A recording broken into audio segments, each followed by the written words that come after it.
Bismillah ar-Rahman ar-Rahim. Alhamdulillahi Rabbil Alameen. Wassalatu wassalamu ala ashrafil anbiya'i wal mursaleen. Khatamin Nabiyyin Muhammadin sallallahu alayhi wa alihi wa sallam. والصلاة والسلام على أهل بيته الطيبين الطاهرين المعصومين المظلومين واللعن الله على أعدائهم أجمعين. بسم الله الرحمن الرحيم. السلام عليكم ورحمة الله وبركاته. Alhamdulillah, we have come some way with the masails of Mah Mubarak Ramadan and as well as the laws of fasting. We have three main items that we want to discuss today, and inshallah we'll try and get it done within the time, inshallah. The first is fidya, second is fasting of the traveler, and third is the Yawm Shak. Now, I'll keep the fidya at the end so that we can have a chart which is also on the screen so that we can understand it probably better. So we go with the laws of fasting of a traveler. Now, a traveler for whom it is wajib to shorten his 4 rakat salat, that is Zohar, Asr and Isha, to 2 rakats, that is praying of Qasr, should not fast. When a person is traveling and who is obliged to do Qasr salat, he cannot fast. However, a traveler who offers full prayers, like a person who is a traveler by profession, a courier, a driver, a pilot, an engineer who is running a ship or something that his job is to travel, or goes on a journey for a haram purpose, should fast while traveling. For him there is no exemption. Then traveling during the month of Ramadan is not forbidden. We should not have this that we cannot travel during the month of Ramadan. It is not forbidden. However, traveling in order to escape fasting for the month of Ramadan is disapproved. It is not haram, it is disapproved. If a person does not know, if there is any questions, please stop me wherever. Inshallah, we'll try and answer as much as we can. If a person does not know that the fast of a traveler is invalid and observes his fast on a journey and finds out about the rule during the day, his fast becomes batil. Meaning, I don't know that it is not, I cannot fast when I'm traveling, and I came to know of the rule during the day, my fast is batil. But if he finds out after Maghrib, his fast is valid for that day. If he did not know, then his fast was valid. But if he came to know after Maghrib of that day. If a person forgets, he knows of it, but he forgets that as a traveler he cannot fast, his fast is invalid. It's batil, and observes fast on a journey, his fast is invalid, he will have to give qada for it. If a person travels after Zohar, he must, based on ihtiyat-e wajib, complete his fast. Now this is something that whenever we want to travel, we should try that we fast after Zohar so that that day's fast can be completed. If he travels before Zohar, then in that case, based on ihtiyat-e wajib, he cannot fast on that day, but he must not do anything that invalidates the fast before reaching the Hadd-e Tarakhus. Say I am going to Tampa, so I should not break my fast as I am starting my journey here from Sanford, because the Hadd-e Tarakhus for Orlando is far beyond, and it is right at the southern border of Kissimmee. So in that case, what will happen is I cannot do anything that invalidates my fast until I cross the Hadd-e Tarakhus, and otherwise kafara will become wajib on him. If one breaks his fast within his own city, then kafara becomes wajib, Once he's crossed the Hadd Tarakhus before Zohar, then he is fine. That day's Roza is gone, the fast is gone, and therefore he is fine. He can eat and drink or whatever. Now, what is Hadd Tarakhus? Hadd Tarakhus is defined as the place where the people of a town, including those who live in the outskirts, are considered to be residents of the town, cannot see a traveler, and its sign is that he cannot see the people of the town also. But that is the general theoretical meaning of it. The question that has been asked about Hadd Tarakhus is, where should I consider my Hadd Tarakhus?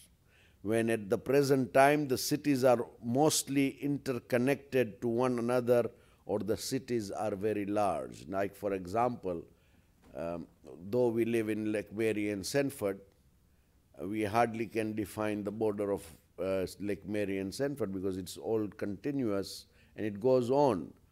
So the answer that is that we have been given is, it is difficult to give a specific answer.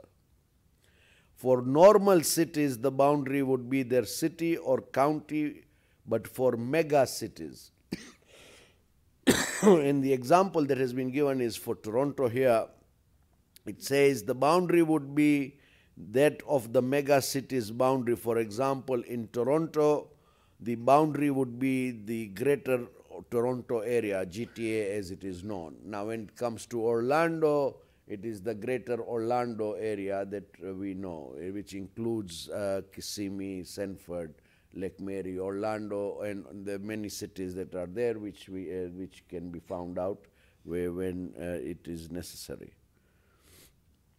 A traveler reaches his hometown or a place where he intends to stay for 10 days or more before Zohar, and if he has not committed an act which invalidates a fast, he should fast on that day. But if he reaches after Zohar, he cannot fast on that day. Now, here I want to elaborate a little. Number one is that the day in which we are fasting is not counted as a day of mukim in a place that I am going to. Say I am going to New York. I am traveling here on a Tuesday morning from here. So it is not that I consider once I start my travel or my journey from Orlando. The 10-day establishment of a person who is mukim is when I reach New York. And where from that moment the 10-day is to be calculated, that if I am there for 10 days, then I have to fast. If it is less than 10 days, I cannot fast, and I have to pray Qasr Salat as well. So, and then there is only a qada for those days that I am traveling.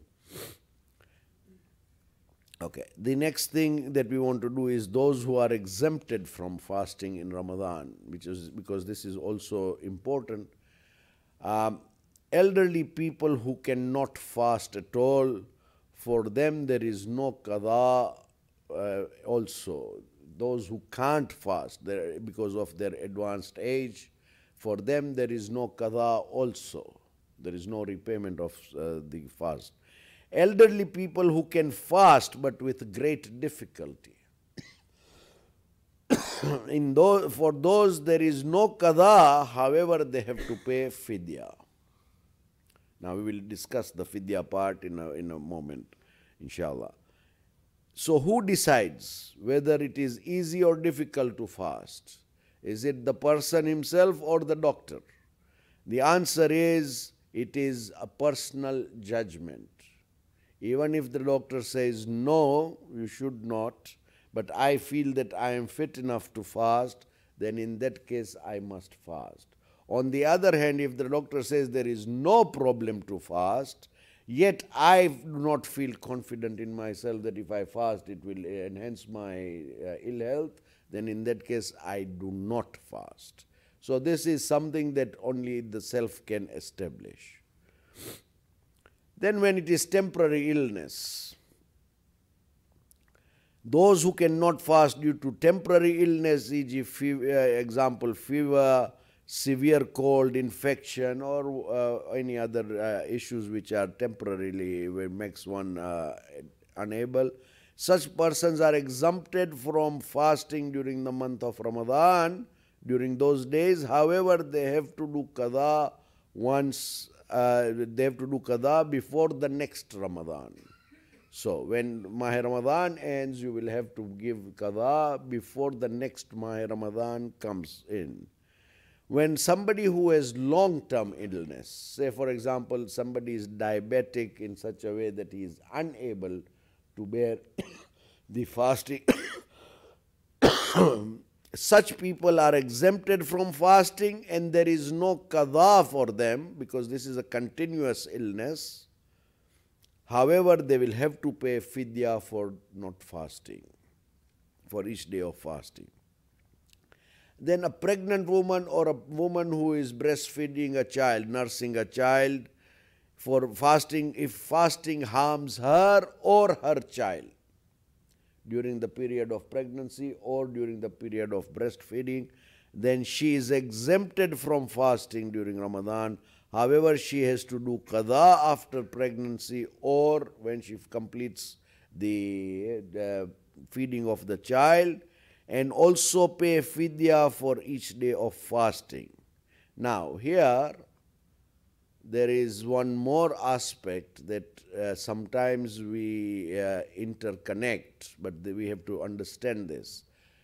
For a pregnant woman or a woman who is feeding a child, for her, if, for example, let us look at 2017, that she has not been able to fast during the forthcoming Maha Ramadan. So she will pay fidya and she will have to pay qada for it. Now say for example that the 2018 Maha Ramadan came in and she was unable to give all the qada fasts because she is continuing to breastfeed the child or whatever, and in that case that fidya is different from this fidya, meaning the fidya for which you are paying for not having done your qada in time is different from the fidya where you are not fasting because of pregnancy and breastfeeding. So in 2016, a woman did not fast because she was breastfeeding a child, and during the year before Maha Ramadan comes in next week, inshallah, she has done 10 out of the 30. So 20 she has still not done. Those 20 will remain a debt, will have to be repaid at another time after Maha Ramadan again. But because she has not done that 20, she will have to pay fidya for it, for not having done the qada in its correct time. So this is something that we must understand. Now, Yawm Shak. This year we all know that inshallah we will start on Saturday next week, Maha Mubarak, but next Saturday is what we, for discussion purposes, is Yawm Shak, because it could either be 30th of Maha Sha'ban or it could be the 1st of Maha Ramadan. Inshallah, on Friday night we will know about it and we will know whether it is Maha Ramadan or not. Now, one very important factor is that we cannot fast with a niyyah of Maha Ramadan if Maha Ramadan has not set in. So, what should one do? First of all, if it is not established that it is Maha Ramadan already, then in that case, the fast of that day is not wajib. This could be good and bad as well. It's always recommended to fast on that day because it has its own merits. If a person wants to fast on that day, the niyat he can make is that if it is Maha Sha'ban, then it is a qada fast that I am fasting. Or if it is Maha Ramadan, then it is Maha Ramadan's first day of fasting. He can make that niyyah of Yawm Shak. then, however, it is better to observe the fast with the intention of qada. If we don't know if Maha Ramadan has set in yet, we can make a fast with the niyat of qada. And if we learn later, after Maghrib, if that it was Maha Ramadan, then that fast is automatically for Maha Ramadan. We don't need to do anything.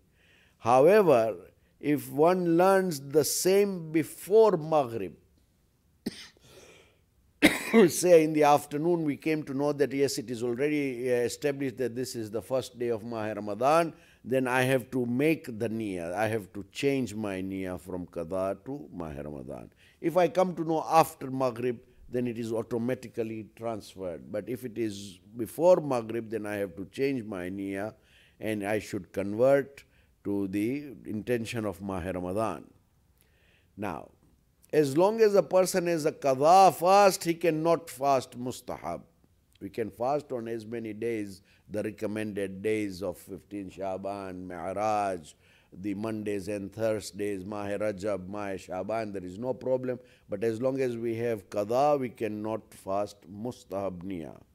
So we can do qada of our own on that day, on those good days that have been recommended, and inshallah Allah will also grant us the thawab for it. Now, if one is not fasting on that Yawm Shak, on say 30th of Sha'ban or 1st of Ramadan, it is unestablished, and one decided he doesn't want to fast because it is not wajib, then there are a couple of things that we have to understand. If one gets news after the sunset of that day, that is the Saturday that we are talking about, the forthcoming Saturday, that moon was sighted. One came to know after Maghrib, after sunset, then one has to do qada of Maha Ramadan only. There is no other penalty or anything. Only one has to do qada. If the news of moon sighting comes after Zawal, that is after Zohar, then you should observe precaution, ihtiyat, by abstaining from eating for the rest of the day. Immediately we come to know, because this is Maha Ramadan we are talking about, and once immediately we come to know, we should stop eating or drinking. And from that time for the rest of the day, with the intention of qurbatan ilallah, and perform its qada. Qada is there. If it is established that it is first day of Maha Ramadan, then we will have to do qada only. If one gets the news of moon sighting before Zawal, before Zohar has set in, say at 10 in the morning it is established. Now in this case there are two things. One is either we have undertaken anything that could have broken our fast, and two is we have not done anything that can break our fast, like having breakfast or something. Now, in that case, if one has not eaten or drunk anything when we gets this news, he can immediately, rather he must immediately make his niyat of fasting of Ramadan for that day and finish his fast. And then there would be no qada, of course. However, if there is anything that one has already taken breakfast before, for example, he got the news, in that case, he should observe ihtiyat by not eating or drinking for the rest of the day with the intention of qurbatan ilallah and perform its qaza after that. So, if we get the news in the night, inshallah, which this year we hope for, then there is no problem. And it is always good to fast on this particular day, so that if it later on happens to be the first day of Ramadan, then we are covered, inshallah. Now, going back to fidya, I want to go to fidya and we discuss a few things about fidya. Fidya is redemption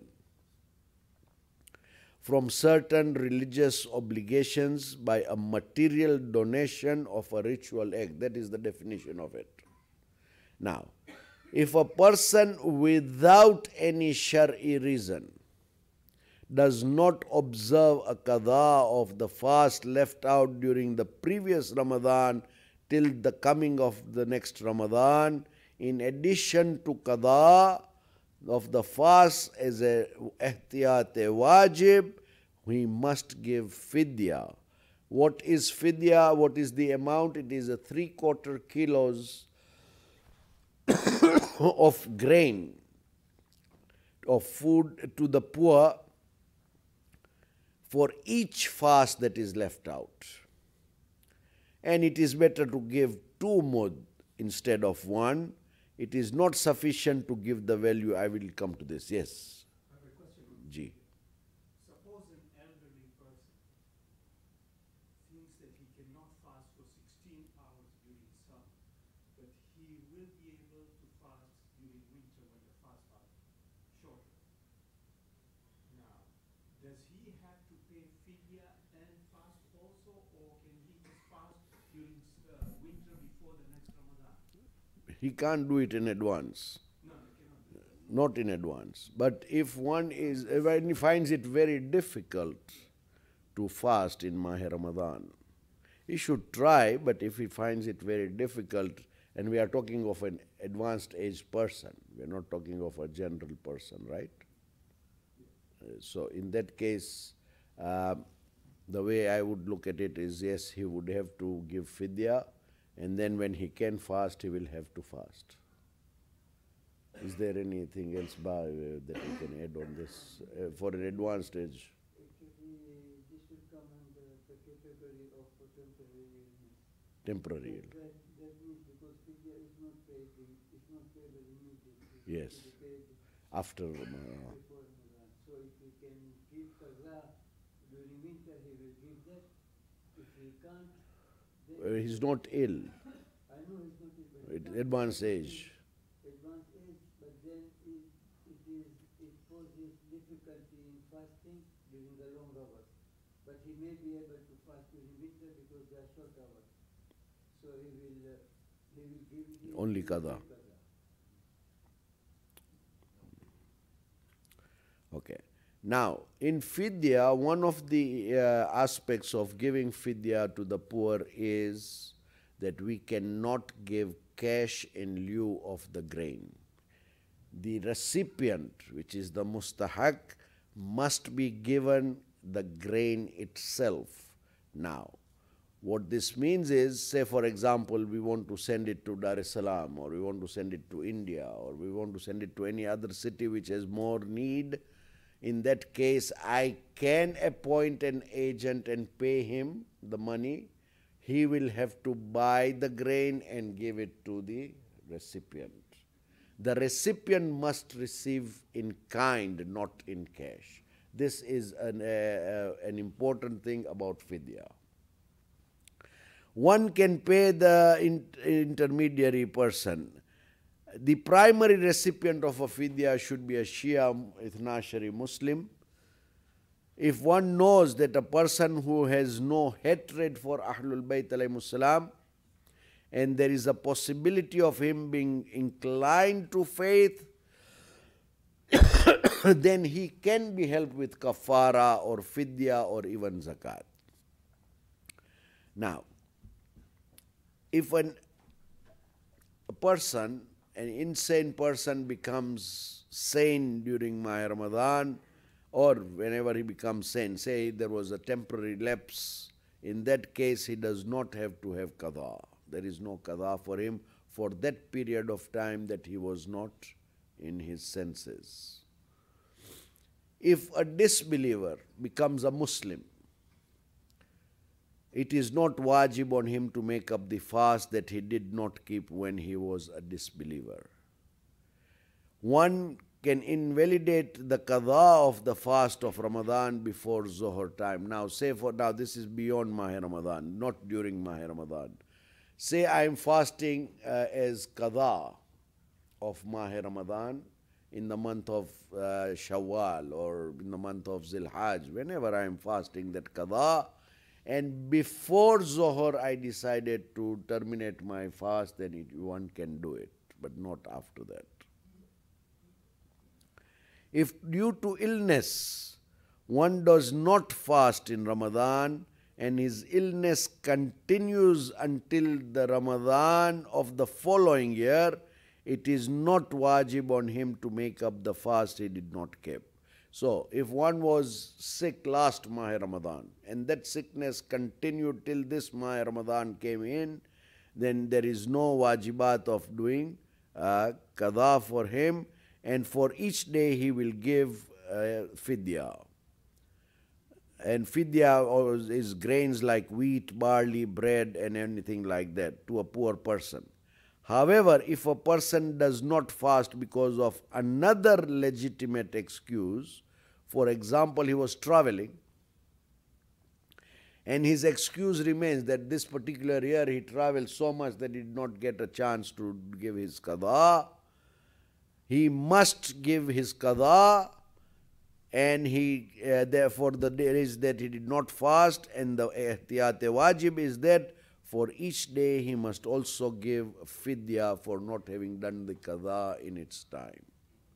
So this is something that is the laws for fidya.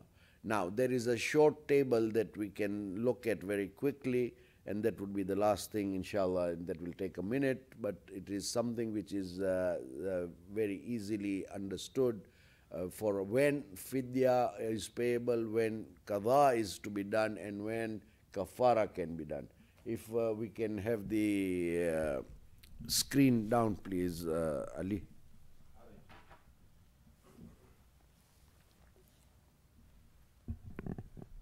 The ladies can turn on the television, they will be able to see it.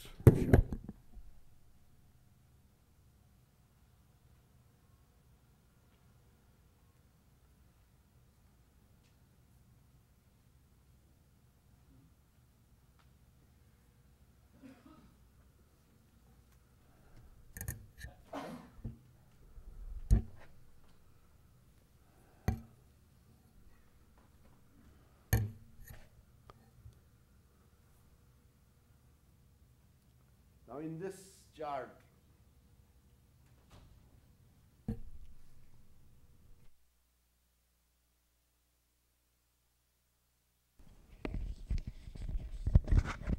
we can see in this chart, it has been columnized. First column is the reason, and second is qada, the third is when fidya is payable or when kafara is payable. Now when we see old age, elderly people who can't fast, for them there is no qada and there is no kafara, but they have to give fidya. For temporary illness, on the other hand, those who are ill during Maha Ramadan, they have to give qada within the year before the next Maha Ramadan comes, and fidya is only payable if they do not finish the fast in time with qada before the next Maha Ramadan. For long-term illness like a diabetic who can't fast and who is a continuous illness, for them there is no qada, but fidya has to be paid for every fast that they do not do. Similarly, for pregnancy and nursing of a child, there is a qada. Qada is there, the lady will have to give qada, and she will pay fidya for that time that she has not fasted during that Maha Ramadan. And if she does not finish the qada before the next one, Maha Ramadan, then she will have to pay fidya, the second one. Then traveling beyond Hadde Tarakhus, there is only qada for it. So when one travels, there is no kafara or fidya, but only qada in case one has missed the fast before and has traveled before Zohar. If one starts the journey after Zohar, then the fast is normal. For that day, there is no issue, and that fast is valid, inshallah. Staying at a destination less than 10 days, where one is praying qasr, in that case, you will have to repay those fasts, and you will have to give qada, because you cannot fast those days where you are staying less than 10 days. Staying at a destination 10 or more days, you will be praying full, and at the same time, if it is Maha Ramadan, you will have to fast normally, according to that city that you are in. A frequent traveler, or what is called traveler whose profession is traveling, for them they will have to fast normally, whether they are traveling every day and coming back or whatever their job may be, they will have to fast normally. And when one has not fasted due to negligence, now this negligence, there we have done a couple of things about kafara. In that case, there is a qadha, there is no fidya, there is no shortcut to this, but there is a kafara that needs to be paid. So when one breaks a fast due to negligence or due to other issues that we have already discussed before, in those cases, then kafara would be paid. This is available. If anybody wants it, I can give it to him. I have it on my phone also. I can forward it. And if there is any questions for fasting during Maha Ramadan also, inshallah, we are all available. You feel free, and whatever we can, we will try and inshallah answer all the questions that would come, inshallah. So for now, we will say, we will close this, and inshallah we ask Allah subhanahu wa ta'ala to grant us the tawfiq to be able to be in His obedience and pray and fast during the forthcoming month of Maha Ramadan. Now, inshallah, next week, starting next week, during Maha Ramadan, the Fajr Salat, we will begin immediately at Awwal Waqt for the period of Maha Ramadan, inshallah. ربنا تقبل منا إنك أنت السميع العليم وتب علينا إنك أنت التواب الرحيم والحمد لله رب العالمين. رحم الله من قرأ سورة المباركة الفاتحة.